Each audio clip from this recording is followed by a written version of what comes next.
What screams we are not going to last long for couples? The way they speak to each other when they're not alone. I noticed this after my divorce and I started dating again, because you speak to these new people with a lot of respect and kindness.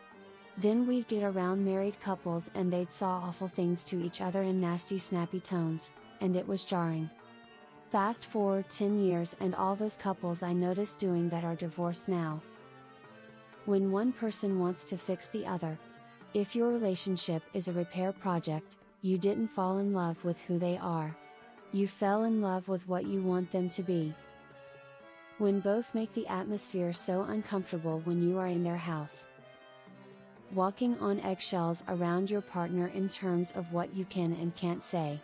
If you feel you can't disagree with your partner and or voice your opinion without it turning into an argument. Breaking up every few minutes and then back together again. If your conflict resolution method is either screaming and insults or completely shutting down. Lack of communication. Discussing every disagreement means screaming over each other, exploding, shutting off communications and or running out of the room. So they won't be able to resolve anything in a constructive manner. If all disagreements end in arguments. Me and my partner disagree about a lot of stuff. But we can talk, discuss, and even sometimes agree with the other person's side. It'd be weird if you saw eye to eye on 100 of stuff too. Opening marriage to fix problems. Having a kid to fix their relationship. I'm a big fan of John Gottman, a researcher on marital happiness and relationship stability. He can predict with over 90% accuracy which couples will make it and which couples will divorce just by observing how they interact. His books have a lot of insight into the little things you can do to build strength and resiliency into your relationship. According to him, it's criticism, contempt, defensiveness and stonewalling. I think once you get to contempt, it's difficult to recover. When you start calculating how much you give and receive in a relationship. When they post each other too much.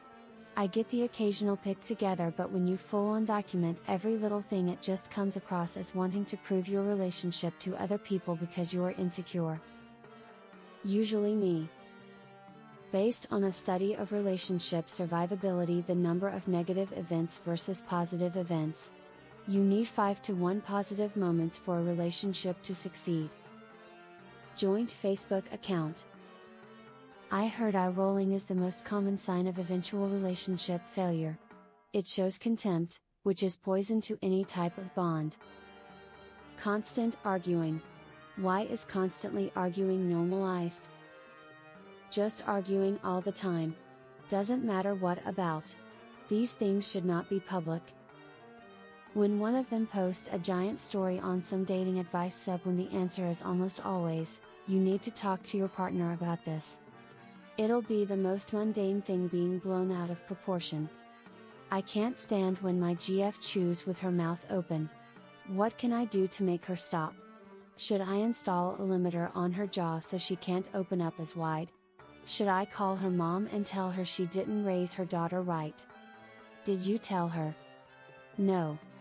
Like WTF? Meeting in rehab. It never ends well. When she pushes you because you're being a little bitch while you're going to ER for probably a broken foot. It was broken. I am so lucky to have you, you are my world, I owe you so much, all on Facebook, when they're in the same room. If they're in their 90s. Being attached at the hip, never allowing your so to have alone time or hang with other people without you. Had one friend whose GF was like this to the extreme.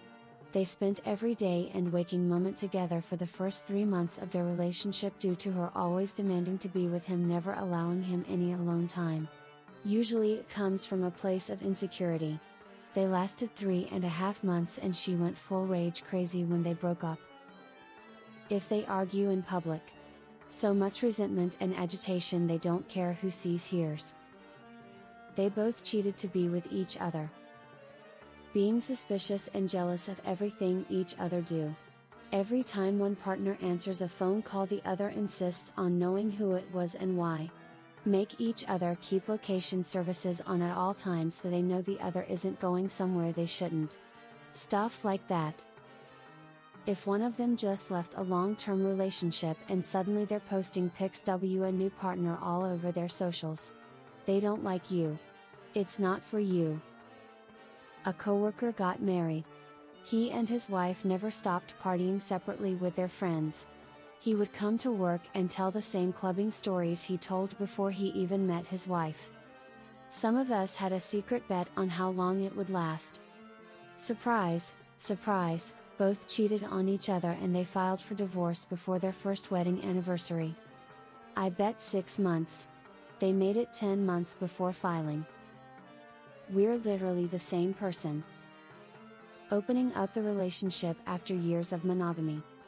I've seen poly relationships work when they're poly from the beginning, but from what I've seen amongst my circle, a sudden switch to an open relationship after a decade together is a sign that it's about to implode. Having to explain all your expenses to your partner. Priding themselves in never getting into arguments. Or better, starting a relationship based on lies. Love, to me, is a selfless thing. I think that for a long-term relationship to thrive, you need to care about your partner at least as much as you care about yourself, and your partner also needs to feel the same way. Fighting 1 minute and then acting all cutesy the next. Both of you are unhinged as fuck. The extreme jealousy.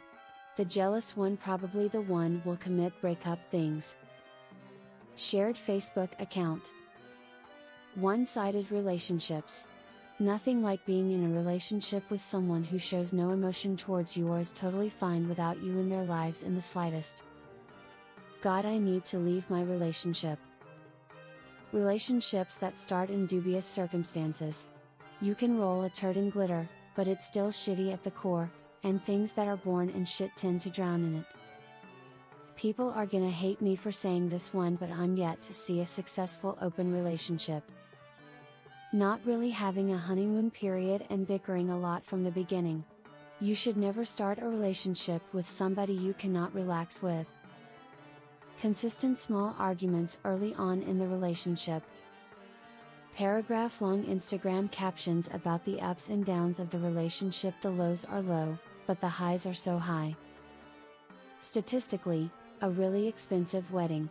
But for just dating, I'd say rampant social media declarations of affection for each other. Anecdotally, I've observed to be the most toxic relationships. Though there's usually one that's just two weirdly obsessed people that are destined for each other.